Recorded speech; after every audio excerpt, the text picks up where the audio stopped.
I.S.S. is a brand new 2024 film directed by Gabriela Cowperthwaite, if I'm pronouncing that correctly. And this one definitely was talked about for a very short period of time, finding out, because even in my local theater, this one I believe only played for like 2 weeks before they pulled it out. And it seemed like it was getting a lot of buzz and a ton of buzz all at once. And then kind of fizzled out when it comes to like the social media YouTube world. However, I was a tiny bit late to the game, but I finally got a chance to watch this, and I was excited for it just because of its premise. I really enjoy films like Gravity, and I do like slightly slow burns that take place in space.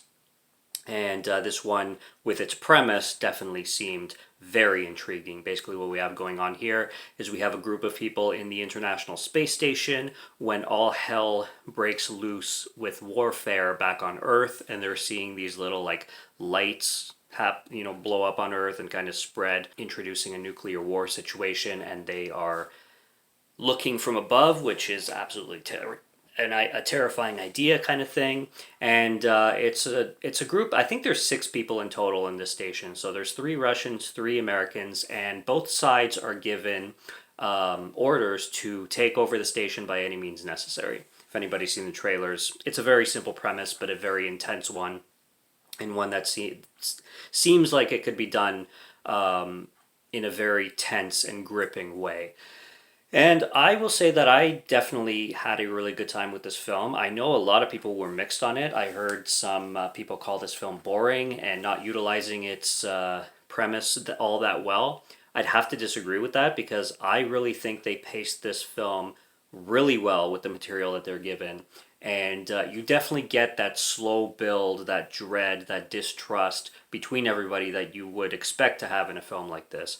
And it was very, very scary with situations, and that looming distrust of everybody with every character was really well done, in my own opinion. It's shot beautifully, obviously. The cinematography is great. There is a lot of Russian scenes in this too that are just spoken in Russian, so you get kind of a bit of a perspective from everybody and a good narrative with both sides. So I like that. I was invested with all the characters. I had no problem with them. I think I only really have one complaint that I could think of this film with the way they handled certain scenes and certain moments.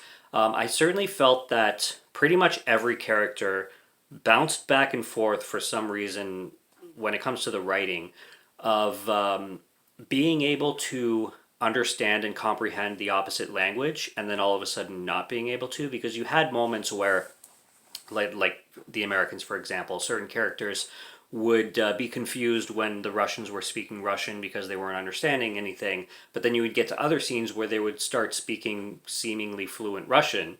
And it bounced back and forth with both sides. There's one Russian character in particular where the exact same thing happens. There's scenes where he's not understanding a word that the English speaking people are saying, but then there's scenes where he's understanding them perfectly, and then there's scenes where he's speaking extremely broken English, and then there's scenes where he's speaking quite fluent English. So sometimes the language barriers go back and forth in being really tight, and then really not a big deal whatsoever. And I don't know to like whether I'd lay that on the writing, directing, but it was definitely something I noticed, and definitely something that I kind of could nitpick a lot. But other than that, like I said, this film is supposed to be a tense thrill ride, and I really liked how they paced it. I think they paced it in a really good way to keep it building too. Another thing I was kind of mixed on. I wouldn't really say call it a negative, but the ending definitely fizzles out. Sorry, a little bit too quickly, and certainly unresolved. And I think that's probably what people had the most issues with when it came to ISS. Is just its inconclusive ending and how it leaves open doors to many questions, and you really don't know where things can go because things can go in a million directions when it comes to the way this film decides to conclude itself.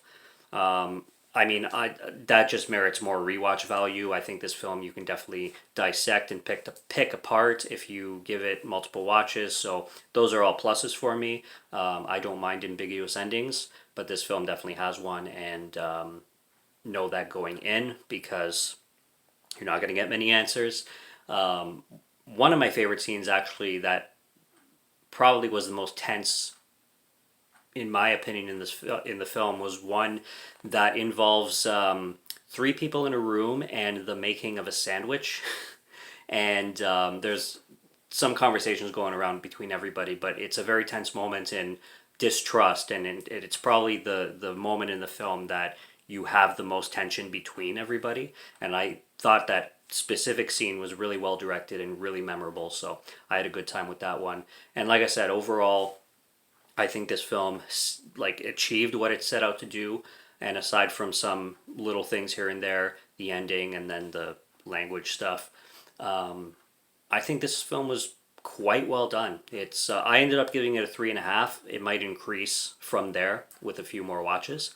But yeah, I think overall this is definitely a strong recommend, and it's a tense thriller and it's a very enjoyable watch. So go check it out when you can or where you can, especially since I think they're fizzling out of theaters now. But hopefully it'll hit streaming and physical media soon. So there's that too. Subscribe to Morgan Film Fan if you'd like to listen to my voice or if you like my film reviews. I'll be back with more soon, so stay tuned for those. Check out what's on the channel already. Stay tuned for what's coming. Until next review, have a good one. Take care and cheers.